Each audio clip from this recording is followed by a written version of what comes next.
Hello, long time no speak. So, what's been going on? Well, training wise, I've not been doing any weights, but I have been doing quite a bit of cardio. I've been doing a lot of bag work, and I'm actually really enjoying it. So, current plan at the moment is to be consistent, get my fitness improved, because what's frustrating me about my weight training side of things is I can't train as hard as I'd like to.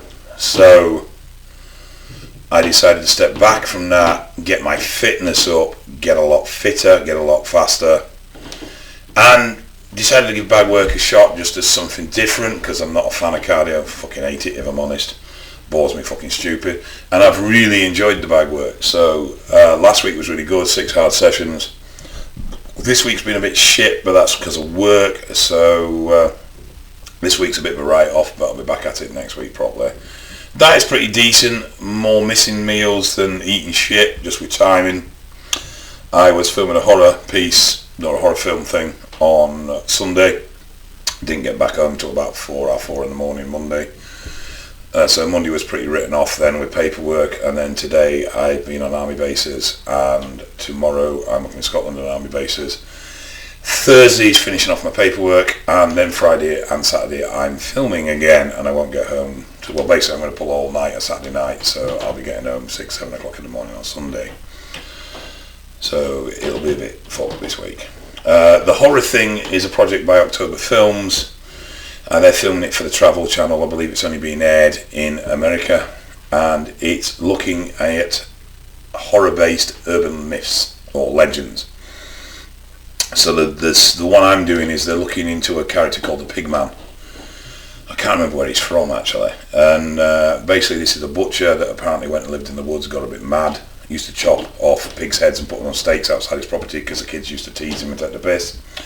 Eventually he snapped with the kids and started chopping them up and putting their heads on stakes. And now when you go into that area, phones stop working, cars break down, all this sort of thing. So they're investigating this myth to see if there's any truth to it, and at the same time they do little cutaway sections of little short bits of film showing the story, and I play the pig man. So basically I'm dressed like a butcher covered in blood, running around the woods with a meat cleaver killing people. It's great. Wish I could do it full time. So that's been fun. Like I say, I'm doing a lot of cardio, no weights at the moment, but once I get my fitness back up and I can train harder, then I'll get back onto the weights. And the only other thing I really want to talk about is advice. Now, obviously, I try and give out advice, and I like to think I give out good advice.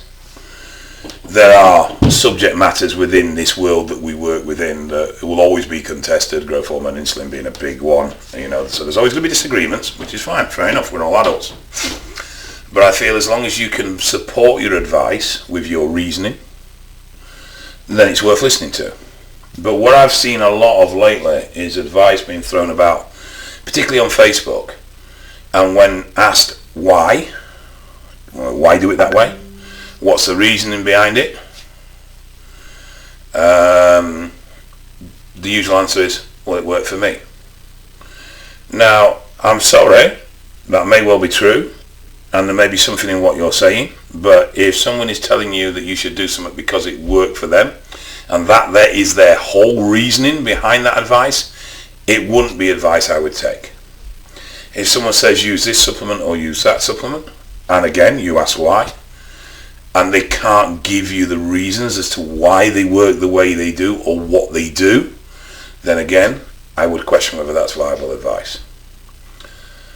Though anecdotal evidence and experience is good, and I base some of my knowledge on that, and I see nothing wrong with that, you should still be able to explain your thought process behind why that worked. You might not be able to support that with a study, that doesn't matter. You should still be able to explain your reasoning behind why you do something or why something works when you offer that as advice. And I'm sorry, but as far as I'm concerned, because it worked for me does not fucking cut it. And if you're dumb fuck enough to follow that advice because it worked for them and because they were strong or they were massive, then you deserve every fucking problem you get. What you need to realise is that a lot of the guys that were big and strong lie. They lie about how they felt at the time. They lie about how ill they were, all the problems they had, all the dosages they were running, and 1,000,001 other things. So, like I say, I've seen it time and time again just lately. People offering advice, often unsolicited, and people jumping on it. And it's like, oh, why are you following the advice when that person is questioned? They cannot give you any supporting evidence or any reasoning why they're doing that or why they're advising that. To me, that's just fucking bollocks. I've actually pretty much come off Facebook to a large extent in that sense. And mainly because I can't be arsed. It's just, I get wound up, and I shouldn't let it bother me. But I'm passionate about what I do. I'm passionate about keeping people as safe as we can. And I don't like either bad or ill-supported advice being handed out because it's risky. And people will follow shit, particularly when someone has been successful in what they do. People will tend to take their word as gospel and not question it. That's dangerous. And that goes across the board, whether people are pros, amateur, or whatever. Any advice someone gives you, they should be able to explain why. And like I say, I've backed off a lot. I used to get right involved and argue my point with a lot of these things, and I just thought, what's the point? All I'm doing is winding myself up, wasting my time and stressing myself out, when chances are the people that are reading this shit aren't fucking interested anyway. All they want is someone to say, yeah, what you're doing is okay, so they feel they don't have to take responsibility for doing stupid shit. So, there you go. If I could give one piece of advice that would come with taking advice, it would be always ask the person giving it if they can explain the reasoning behind it. And if they can't, then I would question the validity of that advice. And on that little bombshell, I'm going to get off because I want my tea. So take care, guys, and I will speak to you soon.